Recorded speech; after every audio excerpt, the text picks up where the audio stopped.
नमस्ते मित्रों, स्वागत है आपका अपने YouTube चैनल आर्यवर्त रीजनरेटर में। मित्रों, आजकल कुछ जाहिल लोग मनुस्मृति के ऊपर आक्षेप लगा रहे हैं कि मनुस्मृति में वर्ण व्यवस्था जन्म से आधारित है। देखो, मनुस्मृति के अंदर शूद्रों के लिए ये लिखा है, वो लिखा है। वर्ण व्यवस्था के अंदर छुआछूत है, कास्टिज्म है। ब्राह्मण लोग शूद्रों पर सदा से अत्याचार कर रहे, शोषण कर रहे, उनकी स्त्रियों के साथ व्यभिचार करते आए हैं। आर्य समाज का कर्मणा व्यवस्था जो है वो हम नहीं मानेंगे, क्योंकि वो नवीन है। सनातन वैदिक धर्म के अंदर केवल जन्मना जातिवाद है। समस्त ऋषियों ने जन्म से ही वर्ण को माना है। कोई माइकालाल हो तो अपनी बात सिद्ध करके दिखाए। तो ठीक है, आज आपकी सारी बेसिक्स हम क्लियर कर देंगे। इस वीडियो के अंदर मित्रों काफी नई जानकारियां भरी पड़ी है। प्रत्येक सनातनी के लिए ये बहुत वीडियो महत्वपूर्ण होने जा रही है, इसलिए मित्रों इस वीडियो को बिल्कुल भी स्किप किए बिना अंत तक देखना। तो जो भी हमारे चैनल पर आज नए आए हैं, चैनल को सब्सक्राइब कर लीजिए, वीडियो को लाइक कीजिए। चलिए वीडियो आरम्भ करते हैं।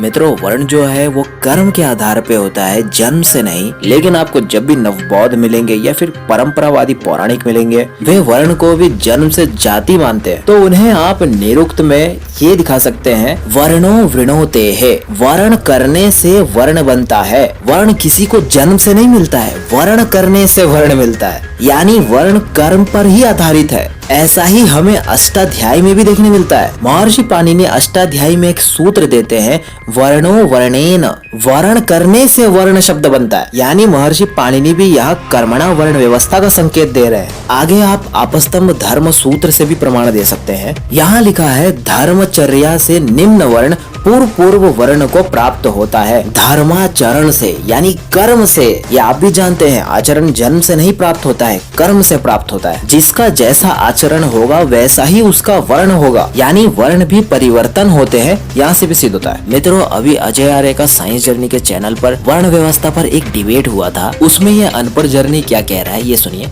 कितने उम्र में कर्म होती? किसी बच्चे शूद्र है या ब्राह्मण है, कितने उम्र में? जन्म न जायता शूद्रा, जन्म से तो सब कहाँ लिखा है? मनुस्मृति में कौन से श्लोक में लिखा है? जन्म न जायता शूद्रा संस्कारा द्विज उच्यते। कहाँ लिखा है? अरे मैं पूछ रहा हूँ, कहाँ लिखा हुआ है? मनुस्मृति में कौन से श्लोक में लिखा है? अच्छा, ये बताओ। हाँ, ये भागवत में है। जुकार है वो, कहाँ लिखा है? कहाँ लिखा है? ये भागवत में है। तो सुन लिया साथियों आपने। ये बंदा जो है अब मनुस्मृति छोड़कर भागवत में भाग रहा है। सुन लिया आप लोग? इनकी अब ये औकात बची है कि मनुस्मृति आए थे ये सही साबित करने के लिए, अब कूद के भागवत में पहुंच गए। तो मित्रों, ये गजपूत चाहते हैं कि हम एक ऐसा श्लोक मनुस्मृति में दिखाएं जिसमें ये स्पष्ट लिखा हो कि जन्म से तो सभी शुद्र होते हैं और संस्कार से कोई भी द्विज बनता है। शायद से ये प्रमाण आपको मिलने के पश्चात गजपूतों की रातों की नींद उड़ सकती है। तो उससे पहले मित्रों, मनुस्मृति पर शोध किस प्रकार से शोधकर्ता करते हैं उसे आपको समझना उचित है। ये यहाँ पर कुछ डिस्क्रिप्शन है मैन्युस्क्रिप्ट्स के। तो इन्हें मित्रों 1182 जून 10 CE इस डेटिंग के भी एंशिएंट मैन्युस्क्रिप्ट्स इनके हाथ लगे हैं। उनमें मित्रों श्लोकों के बहुत सारे पाठभेद और कई सारे श्लोकों की संख्या कम ज्यादा मिली। यानी ये तो कंफर्म हो गया कि निश्चित रूप से मनुस्मृति के अंदर श्लोक बढ़ाए घटाए गए हैं। प्रक्षेप तो आप मानेंगे, जो नहीं मानते वो महामंद बुद्धि है, ये तो आप भी जानते हैं। अब इसके अंदर भी नॉर्थन और साउथर्न रिसेशंस के कई सारे संस्करण हमें मिले हैं। बहुत सारे स्क्रिप्ट्स में कई सारे कमेंटेटर्स के और विभिन्न क्षेत्रों से ये मैन्युस्क्रिप्ट्स हमें प्राप्त हुए हैं। इसमें मोटा मोटा समझाया तो इसमें रिसर्चर्स को ये मिला कि कुछ श्लोक ट्रांसपोजिशन है यानी स्थानांतरित है, फिर कुछ पांडुलिपियों के अंदर श्लोक ओमिटेड है या मिसिंग है या इंटरपोलेशन भी इन्होंने पर्याप्त माना है। कई सारे श्लोक तो परिशिष्ट भाग में थे। ये आपने नया सुना होगा कि मनुस्मृति के अंदर परिशिष्ट में भी कई सारे श्लोक है। कई सारे श्लोकों में 3-3 लाइन है और कई सारे श्लोकों के अंदर केवल 1 लाइन मौजूद है।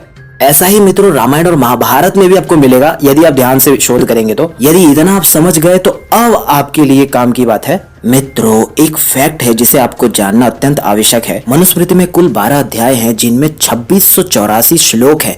कुछ संस्करणों में श्लोकों की संख्या 2964 है। इसे आप नोट कर लीजिए। यानी कुछ संस्करणों में 2964 श्लोक भी आज हमें वर्तमान में प्राप्त होते हैं।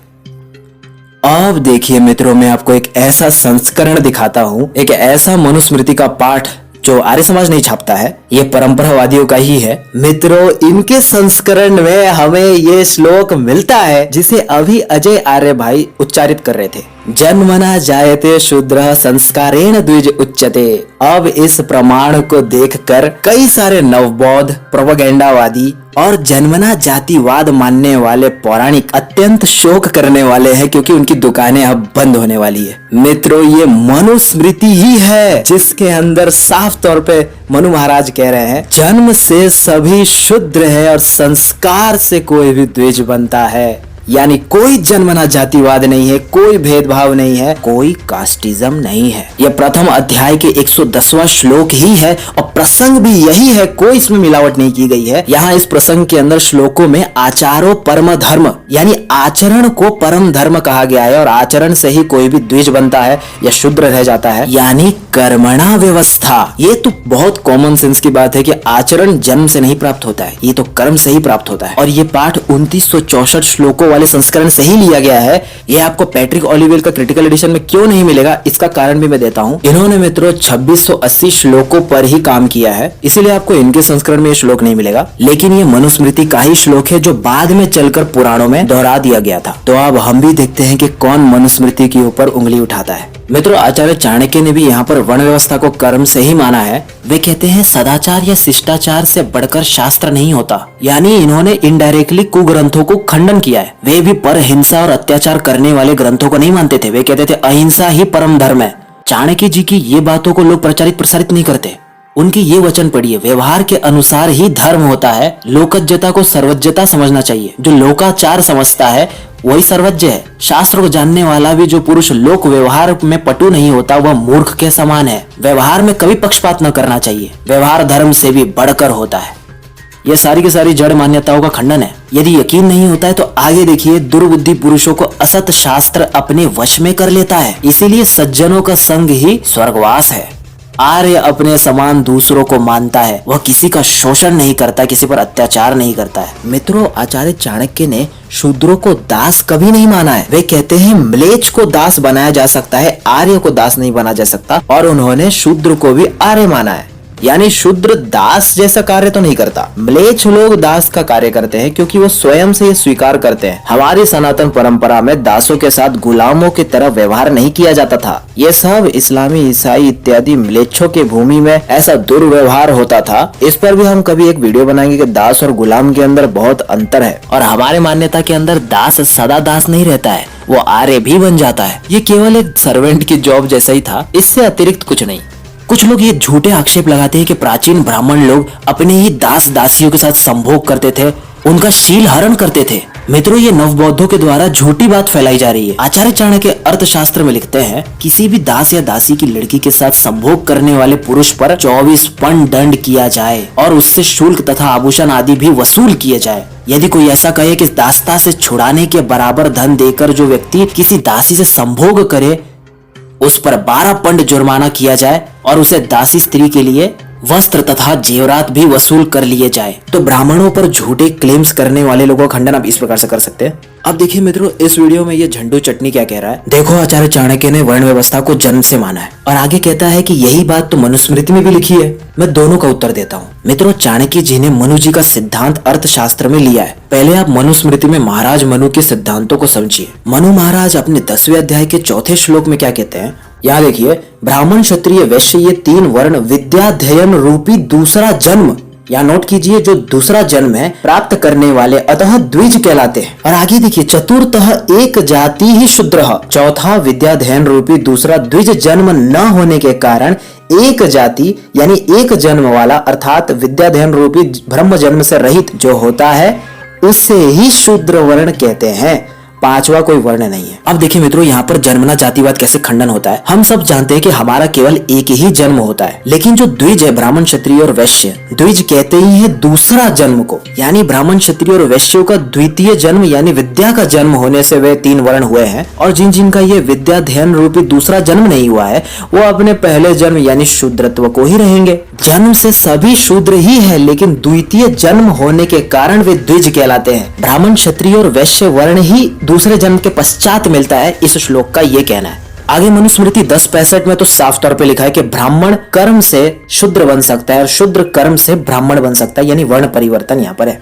यहाँ देखिए मित्रों, मनुस्मृति 9 335 यहाँ लिखा है, शुद्ध पवित्र शरीर एवं मन से अपने से उत्कृष्ट वर्ण वालों की सेवा करने वाला मधुर भाषी, अहंकार से रहित, सदा ब्राह्मण आदि तीनों वर्णों की सेवा में संलग्न शूद्र भी उत्तम ब्रह्म जन्मांतर्गत द्विज वर्ण को प्राप्त कर लेता है। यहाँ मनु जी स्पष्ट कहते हैं कि यदि आपका दूसरा जन्म नहीं हुआ है और शूद्र गुरुकुल में जाने के पश्चात भी पढ़ नहीं पाया है, फिर भी वो इनकी सेवा यानी इनके संग में रहकर इसे आप जॉब के रूप में ले सकते हैं। ये भी मित्रों एक योग्यता पर आधारित है, किसी पर जबरदस्ती थोपा नहीं जाता है। जिसकी जैसी कुशलता वैसे वैसे उसको कार्य दिए जाते हैं। तो इसमें मूर्ख को भी विद्या आ जाती है और वो द्विज वर्ण को भी प्राप्त कर लेता है। ये मनु जी का ही वचन है। देखिए, अब यहाँ देखिए दूसरे अध्याय का 103वां श्लोक, जो मनुष्य नित्य प्रातः और सायं संध्योपासन को नहीं करता, उसको शूद्र के समान समझकर द्विज कुल से अलग करके शूद्र कुल में रख देना चाहिए। यहाँ देखिए, इसी जन्म में द्विजों का शूद्र हो जाना, ये अगेन मनुस्मृति का श्लोक है। अब कुछ नवबौद्ध कहेंगे कि शूद्र जो है वो अपने से बड़े वर्ण को यदि उपदेश दे तो उसके कान में शीशा डाल दो, जीवा को काट दो। मनुस्मृति में तो ऐसे श्लोक मिलते हैं। मित्रों, वो सारे श्लोक प्रक्षिप्त है क्योंकि मनुस्मृति के वास्तविक श्लोक ये है, अपने से न्यून वर्णों से भी शिक्षा ग्रहण करने का स्पष्ट मनु जी ने सिद्धांत दिया है। वे सारी बातें धूर्तों ने मनु जी के नाम से फैला दी है। यही बात महाभारत के अंदर भीष्म पितामह भी कहते हैं। ये मूर्ख साइंस जर्नी अपने अनेक वीडियो में कहता है कि ब्राह्मण जो है